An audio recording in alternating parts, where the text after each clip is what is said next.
a Mr. Frodo joining So us. Mr. Frodo is composed mostly of earth, but some air due to his ability to jump.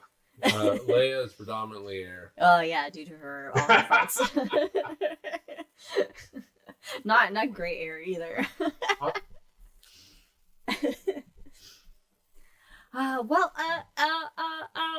Welcome to the Hangover. Oh, we're doing it. We're live. All right, cool. Yeah, we're live. Yeah, we've been. I was looking up rugby scores.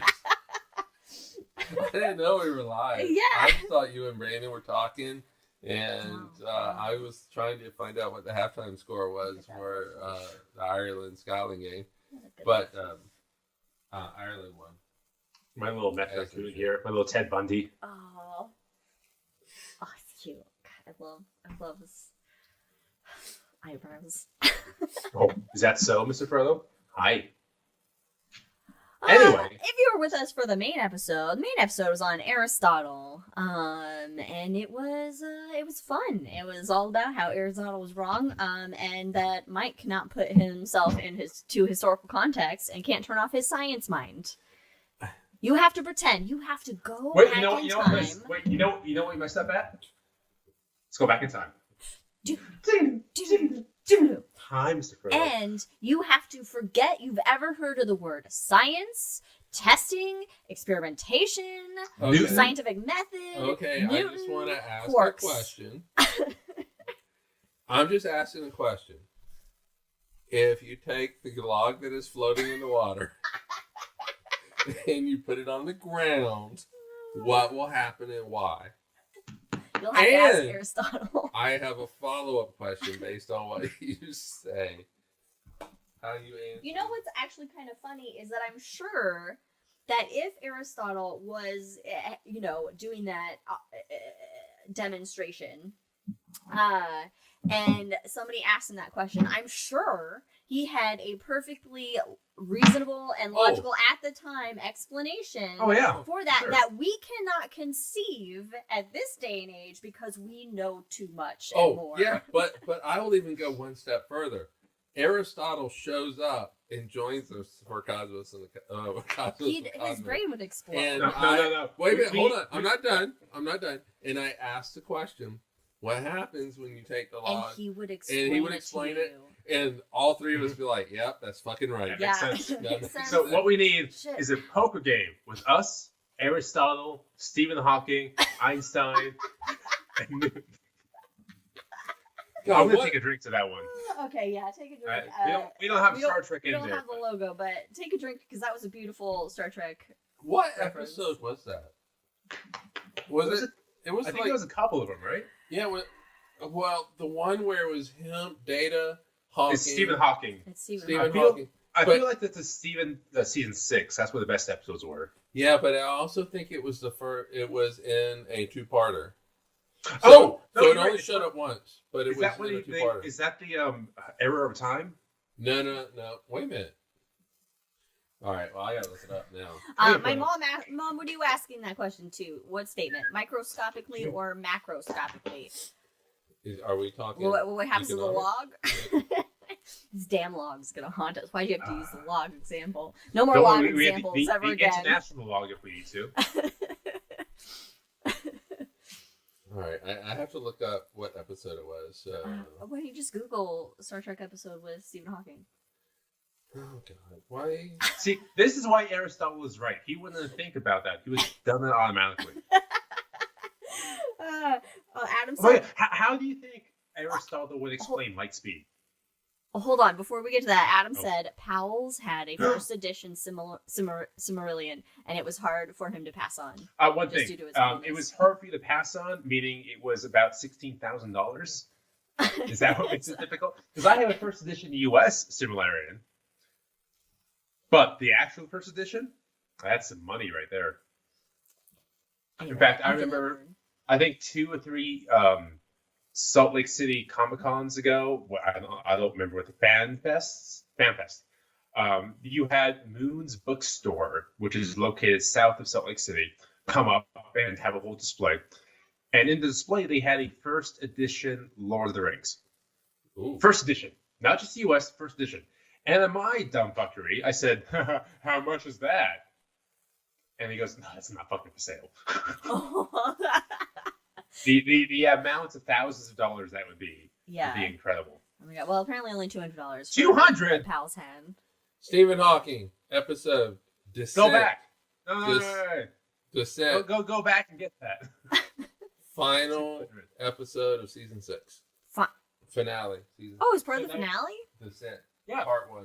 That's time's error, isn't it? Part 1, part 2. Descent. I just said Descent. Isn't Time Zero the flute one? You're gonna listen to me for 10 hours on a plane. Okay, we're devolving into Star Trek lore now and episodes. But okay, so my mom asked. Her question was if we're talking about the changes microscopically or macroscopically with the log. I guess in Aristotle's view, he doesn't know what microscopically would be, but it would be a microscopic microscopic change. He honestly doesn't know what macroscopic is. But when you remove it from the water, it loses some water and air, and that makes it more earth, and so it stays on the earth. But when you have a log, you hold it, soak it in the water for 10 hours, pick it back up, it's going to be heavier at the same time. Does that mean somehow water is also made of earth because it's heavier? Water sits on earth. Why are we doing this? We're coming out of the log. So no more log, okay? We're gonna die even though I am the lead of this episode, Liz will take the lead now. No, what would Aristotle think of light speed? Oh yeah. Is that what you wanted to ask? No, that's Brandon's That's what I asked. Oh my God. Oh, I'm going to tell you that it probably doesn't matter to him because prior to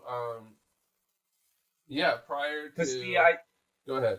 The idea of atoms existed during Aristotle's time.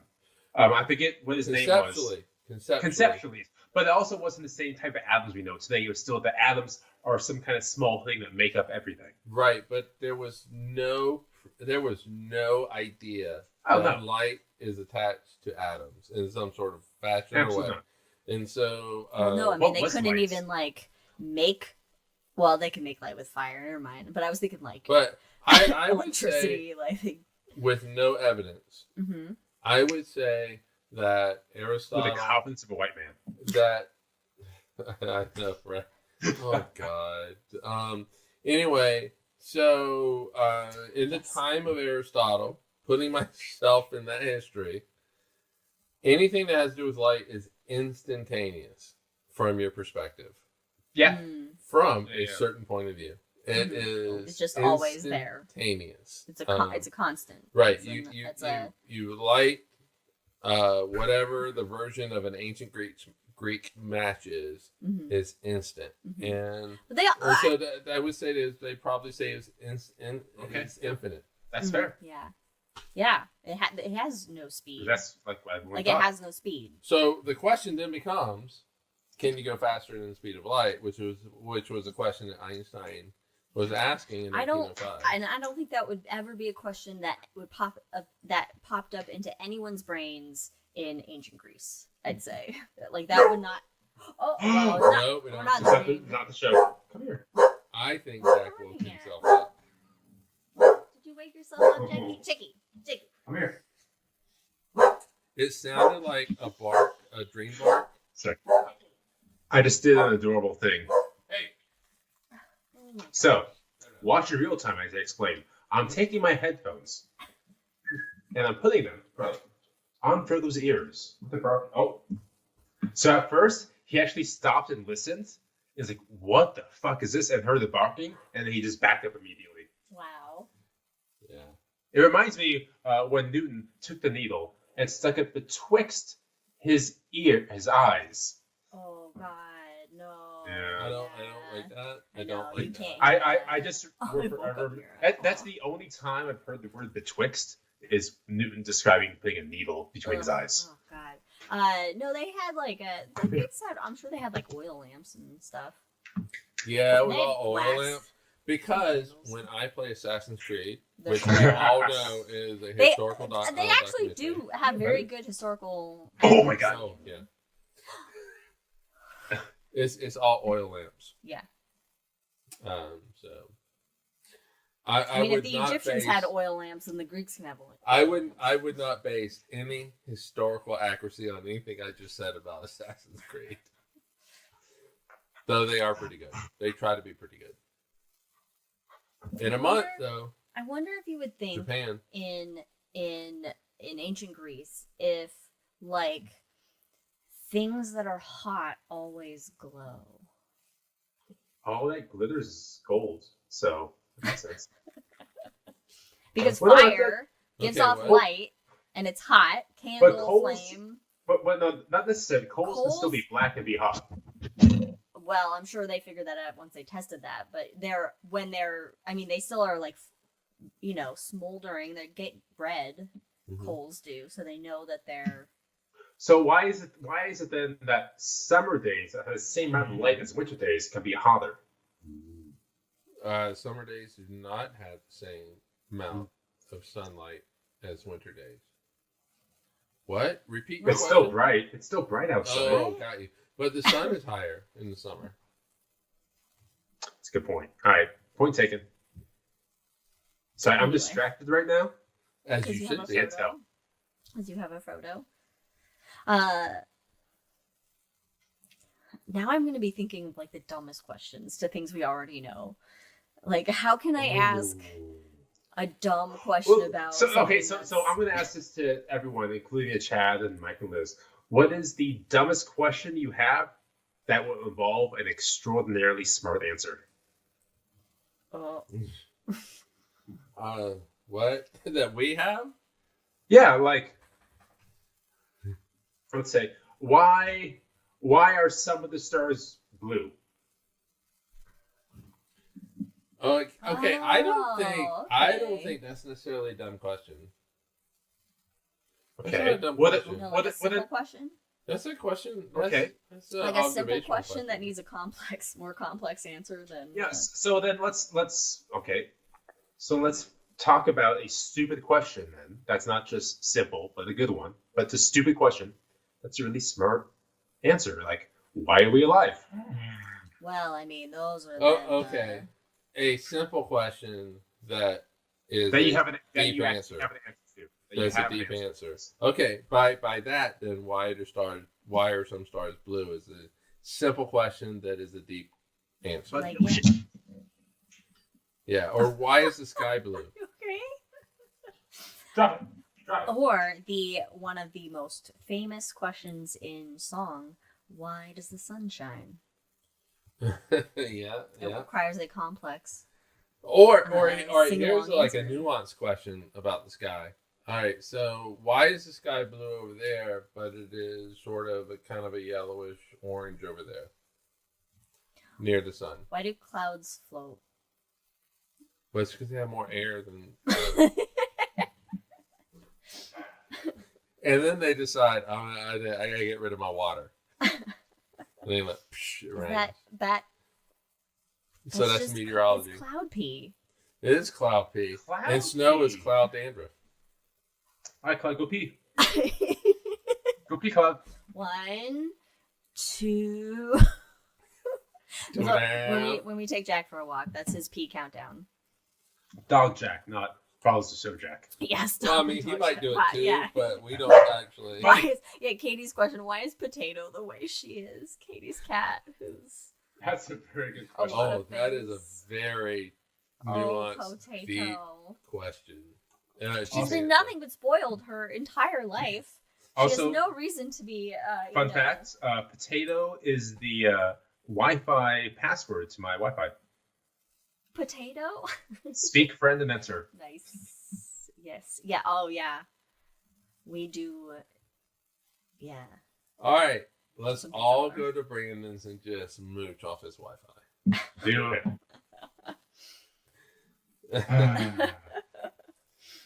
I was All right. Well, what else we got here in the Hangover? I don't know. This is your show, man. You wanted to bring up something. Was it the speed of light? I'm just shocked the No, that main was show Brandon's. went as well as it did. So at this point, I'm just coasting off vibes. No, I was gonna give you excuse me, more of a hard time about your combative nature. I was not Made. combative. You got a little competitive there. And I had said it with something. a smile. I had something great I was gonna say. I just think it's funny that how I've now like forgotten. I ask a question and you're like, you gotta put yourself in historical context. Yeah. And one of those questions is like, that could be asked by fucking anybody. It at any could be, time but it wasn't. that we know of. But Yeah. but also, like we said it here in the Hangover. You know, Aristotle may have just gave some sort of answer, like even to the point where, like the three of us, if we were in the room, like today, we've been like, "Yep, that's it." Aristotle, he's got it. That motherfucker knows. Yeah. We need a translator though, because he probably only spoke Greek. I guess maybe. We That's a need good to question. change that. What language did he actually speak? Well, he was Greek? from Athens, right? Well, from 2,500 years ago, like even the Rome didn't always speak Latin, for example. They Yeah, went I through think 4 Greeks- different conquerors before it got there. No, Greek's always been Greek. I mean, it's all sorry. It's All Greek. all Greek to me. Yeah. Somebody hit the light. Hit our light. Oh, it's Jack. He's playing around. Yeah. Oh God, it's gonna be -4, but it's We're going to be 17 for us, and that might as well be -4. You know, so how well was Aristotle accepted by people around him? Probably very really, yeah. He created his own university, and he's the leading figure of thought at the He time. was like a And then celebrity, fucked up science for basically. 1,500 years. Yeah. Well, So it was well 1,500 years, people could have said, "I don't know about that," and made their own theories, but they didn't. Yeah, as soon as he pops off, people are like, "Oh, he was wrong." Mhm. You know, they could have said that, but they didn't. Mhm. So, I mean, he was very influential. He did have good ideas. Literally. Mhm. And it's not like, you know, I mean, he was wrong. in a lot of When cases, you but- talk about the shoulders of giants, he was one of the first regular-sized people that then the giants stood on. Well, you can't even say that. I can't even badmouth him that way because he had his hand and thoughts in so many foundations, philosophies, sciences. Really, like you can barely talk about any subject without eventually saying, "Well, the original thought comes back to Aristotle," right, which right. is incredible. So, I mean, Newton's ideas, the giants that he was standing on, probably did not include Aristotle, but if Guarantee they did. But if you include, and so if you ask Copernicus who he stands on, he probably is going to include Aristotle. Yeah. Galileo so- sure did. Yeah, and so he was giant. He was a giant. Let's be fair. He is the giant that holds up the other giants. You can't stand without the ground. And he's the He's ground. made of earth. Yeah, Nice. yeah. Predominantly earth with a little bit of air or water or whatever. Well, it he is. burns too, so fire, Yeah. sure. Um, Yeah, but it was also the culture of just that open thought and, So so it's the real legacy of Aristotle is that, kind of, I don't know how to say this, succinctly or whatever, but he taught us how to think. Doesn't mean that what he thought was right, and his ideas were correct, and actually describe how the universe works, because they're incorrect. But he at least was one of the first people who goes, okay, this is well, I is mean, how there's you I would should say think. not him individually. or how you should question things, I guess is There probably. you go. Yeah, absolutely not. I would not say how to think, but yes, how to question things, Yeah. how to put reason to what you see, how to put reason to what you see. I'll go with that. Yeah. Mhm, mhm. And to arrive at your whatever your thought is, your hypothesis, logically, because at the end of the day, what he was doing is kind of based in logic. It's not saying, okay, Zeus is making lightning happen. Well, yeah. But here's another question: How does Aristotle explain magnets or lodestones? Wait. Even modern day scientists cannot explain magnets or tides, so you Yeah, can't we don't put know that how on those work. Aristotle. We don't know how. Oh, those work. we're gonna equate magnetism and time. Okay. Oh, Hey, Check out our episode on time. tides. Tides. I said tides. Oh, that's right, Thank you. tides. Thank you. Tides. Yeah, I Oh, wouldn't that's how it say as individually, because I mean Aristotle, yeah, he's like a one of the most well-known figures from ancient Greece, but you have a lot of contemporaries or within, from, you have Plato and Socrates, but then Pythagoras and the dude who measured Plato's the before circumference of the Aristotle, right? earth. Plato's Um, before Aristotle. Is it Yes, Socrates, it's also Yeah, Plato? but I'm saying in Yeah. the period that we associate with as in those ancient 200 Greece, years, yes. like that is that then just that whole questioning culture of and using logic and reason, and that is the legacy that kind of survives, because then it was people later on look to that and go, oh, let me start thinking about why is this way? Is the Earth really at the center of the solar system? And trying to explain, because Copernicus, he didn't use any math when he was like, oh, the sun's at the center of the solar system and here's how it works, even though he wasn't 100% correct, of course. But he was basing that off of his eyeball observations and thought, and it wasn't until Galileo had the telescope that then he could visually... I love the term eyeball observations. Eyeball observations. And then Kepler, then slapped some math on it. Kepler put math on Kepler- it. And then the combination of Galileo and Kepler's scientific application to that then goes, okay, this is what's happening. This is proof. This is the proof. And then further observations Newton and generalizes data, it. And so takes it to the next level. I mean, it's amazing. And I was just thinking about this for like a brief second. Popped in my head. It's amazing how, all right, in modern science, if somebody was wrong as often as Aristotle was, they would just not be known today. Well, yeah. But Aristotle, wrong on a lot of different ideas about how the universe works, but he's remembered, and he is the bedrock for... Well, because his ideas just lasted for so long. Yeah. He what? His ideas just lasted for so long, and so his name came with him. I wouldn't say even that. I mean, again, observationally, it all kind of made sense.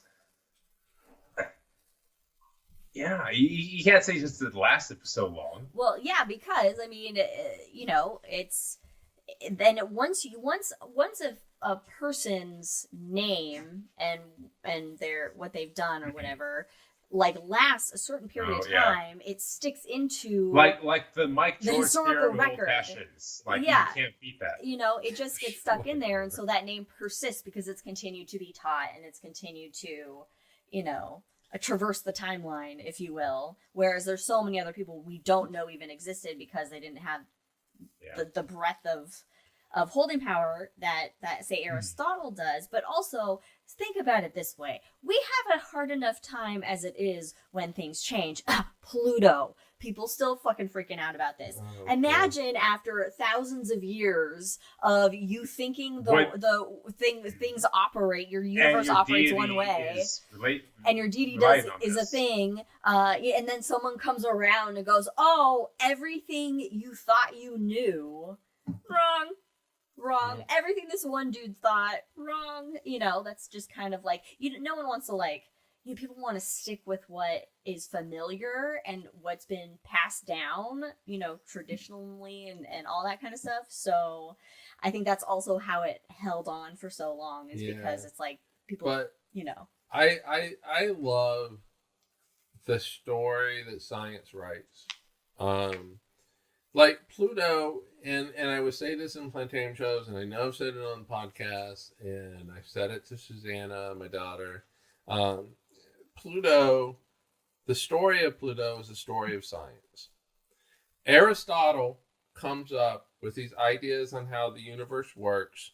He fits it to the observations he's seeing, as we learn more, our new ideas, our new ways of seeing the universe replaces the older ways that maybe aren't correct.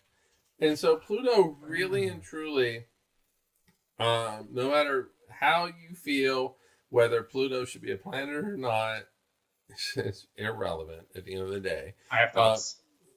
Okay. So as we have learned more about the solar system and the objects in it, it forced us to ask the question of what is a planet. And so